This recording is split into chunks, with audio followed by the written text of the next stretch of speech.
संस्कृति सदैव सर्वश्रेष्ठ। सब्सक्राइब करें सर्वोच्च हिंदू। अनेक मनुष्यों को ऐसा भय और चिंताएं रहती है जो कि वास्तव में होती ही नहीं है। यह सारा उनके कल्पनाओं का खेल होता है।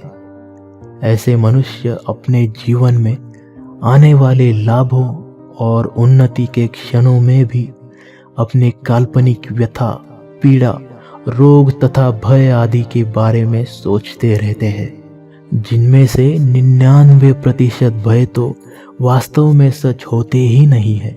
यदि हम इस अपने भीतर के कल्पित शत्रु को पराजित कर दें तो सुव्यवस्थित जीवन व्यतीत कर सकते हैं। आगे हम जो कहानी सुनने वाले हैं उससे आप सुलभता से समझ जाएंगे मनुष्य का भय काल्पनिक कैसे होता है। कहानी शुरू करने से पहले यदि हमारे चैनल पर आप नए हैं तो सब्सक्राइब करना ना भूलें। एक राजा अपने घोड़े पर बैठकर राज्य में चक्कर लगाने के लिए जाता है। एक दिन राजा को जंगल में रहने वाला एक साधु दिखाई पड़ता है। वह साधु बहुत ही आनंदी रहता था, अपने ही कार्यों में मगन, ईश्वर के भजन गुणगान करता था, बांसुरी बजाना, नाचना इसी में लिप्त रहता था। तो कभी एकदम शांति से ध्यान करता। साधु का इस प्रकार आनंद में रहना राजा को बहुत भाने लगा। राजा रोज उसी जगह आता था और साधु को देखकर स्वयं भी प्रसन्न होकर लौट जाता था। एक दिन राजा से रहा नहीं गया। साधु के पास जाकर उनके चरण पकड़कर बोलने लगा, महाराज आप अद्भुत है। आप इस खुले जंगल में ना रहे, मेरे साथ राजभवन में चले। मुझे आपकी सेवा करने का अवसर दे, वहां आपका आशीर्वाद हम पर बना रहेगा। यह सुनते ही साधु ने उठकर अपने झोले लेते हुए कहा, चलो मैं तैयार हूं, चलूंगा मैं तुम्हारे साथ। राजा को साधु की यह बात सुनकर कुछ आश्चर्य सा हुआ, क्योंकि राजा को लगा था कि साधु उसके साथ इतनी सहजता से नहीं आएंगे और कहेंगे कि मुझे नहीं चाहिए तुम्हारा महल, मैं जंगल में ही खुश हूं, मैं वो सारा मोह जाल त्याग चुका हूं। किंतु इसके विपरीत हुआ। साधु तो क्षण में तैयार हो गए। राजा सोचने लगा, मैंने कोई चूक तो नहीं की साधु को राजभवन में चलने के लिए कहकर। यदि यह साधु की चालाकी तो नहीं मुझे फंसाने के लिए। ऐसे मस्ती में आनंदी इस तरह जंगल में रहना, मेरे राजभवन में घुसने के लिए साधु का कोई षड्यंत्र तो नहीं। किंतु अब करे तो क्या करे, साधु को राजभवन लेकर जाना ही होगा। राजा यह सब सोचता, तब तक तो साधु राजा के घोड़े पर भी बैठ गया और राजा को पैदल ही राजभवन तक आना पड़ा। राजा ने आते आते सोचा कि राजभवन में इतने सारे लोग रहते हैं, यह साधु भी रहेगा, क्या बिगड़ जाएगा। किंतु वास्तव में इसके उल्टा हुआ।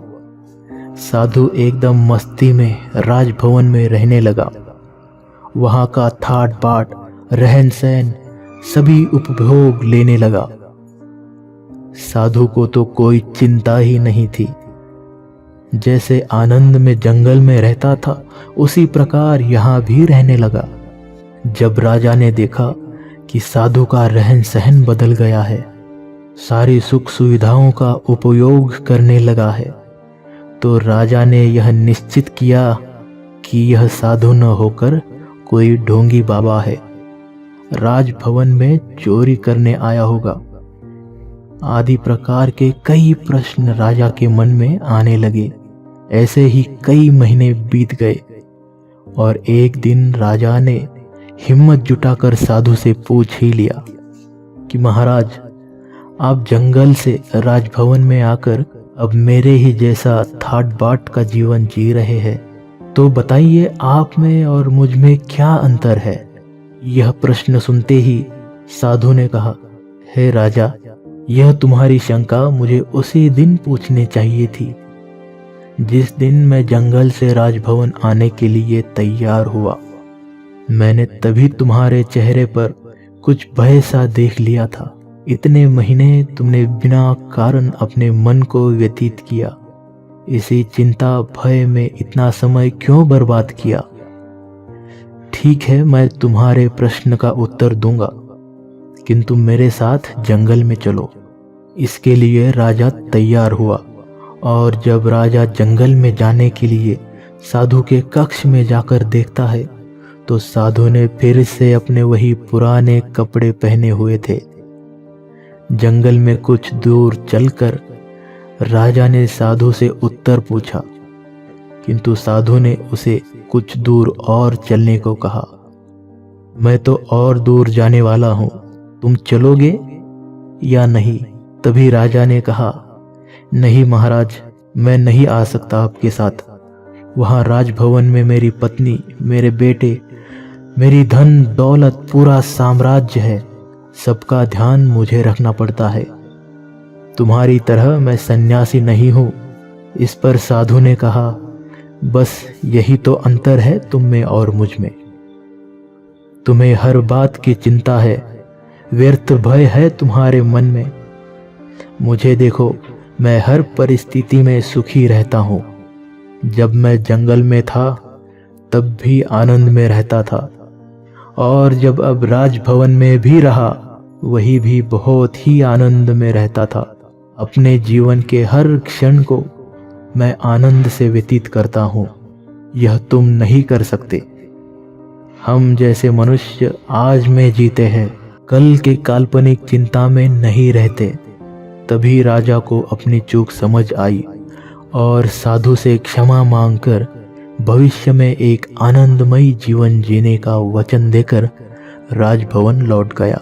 इससे हमें यह सीखना चाहिए कि ईश्वर की इस सर्वांगपूर्ण सुंदर सृष्टि में सहजता से नष्ट होने वाली कोई भी चीज नहीं है। हमारे सब दुख, चिंताएं वास्तविक स्थिति से उत्पन्न न होकर कल्पित भयों से उत्पन्न होते हैं। इसीलिए सारे मनुष्यों को आज में जीना चाहिए, ना कि कल की चिंताओं में।